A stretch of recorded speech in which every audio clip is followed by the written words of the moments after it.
پیارے بچوں، آئیے سنتے ہیں ایک پیاری سی کہانی جس کا نام ہے ہاتھی کا بدلہ۔ پیارے بچوں، ہاتھی کو تو آپ جانتے ہی ہوں گے، اسے ٹھنڈے ٹھنڈے پانی میں نہانے کا بہت شوق ہوتا ہے۔ ڈوڈو بھی ایک سرمئی رنگ کا ہاتھی تھا۔ وہ ایک گھنے اور سرسبز جنگل میں رہتا تھا۔ اس جنگل کے قریب ایک گاؤں تھا۔ اس گاؤں کے لوگ ہاتھیوں سے بہت پیار کرتے تھے اور ان کے ساتھ محبت سے پیش آتے تھے۔ ڈوڈو بھی اکثر گاؤں میں آتا جاتا رہتا تھا۔ گاؤں کے شروع میں ایک درزی کی دکان تھی۔ یہ درزی گاؤں کے لوگوں کے کپڑے سیتا تھا۔ اس کی دکان کی کھڑکی ندی کی طرف کھلتی تھی۔ ڈوڈو جب بھی ندی پر نہانے جاتا، ساتھ ساتھ گانا گاتا جاتا۔ گاؤں کے راستے پر وہ ندی سے ضرور گزرتا اور درزی سے ضرور ملتا۔ وہ اپنی سون کو درزی کی کھڑکی میں ڈال دیتا۔ درزی پیار سے کھانے کی کوئی چیز دے دیتا اور اس کی سون میں پکڑا دیتا۔ اسی طرح دونوں کی دوستی سالوں سے قائم تھی۔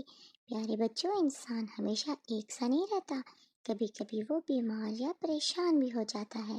اسی طرح درزی ایک دن بہت پریشان تھا۔ ہاتھی جھومتا جھومتا گاتا گاتا چلا آ رہا تھا۔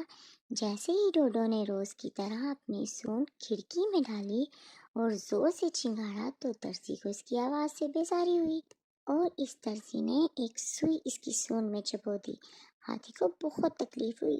وہ چنگاڑا اور ندی کی طرف بھاگا بھاگا بھاگا گیا۔ تھوڑا آگے جا کے وہ ندی میں گھس گیا اور اپنے اوپر سون سے پانی ڈالنے لگا۔ وہ نہاتا جاتا اور گاتا جاتا۔ وہ گاتا گیا، نہاتا گیا اور بدلہ لینے کی کوئی ترکیب سوچنے لگا۔ سوچتے سوچتے اسے خیال آیا اور اس نے سون میں کیچڑ بھر لیا کہ درزی کے کپڑوں پر ڈال دوں گا۔ پھر وہ درزی کی دکان کی طرف چل پڑا۔ راستے میں اسے ایک بوڑھا ہاتھی نظر آیا۔ ڈوڈو نے اپنی دکھ بھری داستان اسے سنائی۔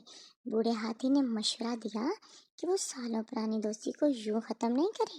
ڈوڈو کو درزی کی محبت یاد آئی تو اسے خیال آیا کہ میں بھی درزی کے کپڑوں پر کیچڑ لگا کر اچھا نہیں لگے گا۔ ہاتھی کو خیال میں بھی درزی کے کپڑوں پر کیچڑ لگانا اچھا نہ لگا۔ بوڑھے ہاتھی سے رخصت ہوا اور خاموشی سے گھنے جنگل میں غائب ہو گیا۔ اگلے دن ڈوڈو ندی میں نہانے کے لیے آیا تو وہ گیت نہیں گا رہا تھا۔ درزی کی کھڑکی کے پاس سے گزرتے ہوئے اسے خیال آیا تو وہ دیکھے کہ درزی کا مزاج کیسا ہے آج۔ وہ درزی کی کھڑکی کے پاس پہنچ کر چنگاڑا۔ درزی نے جلدی سے سر باہر نکالا اور ڈوڈو کو پیار سے چمکارا۔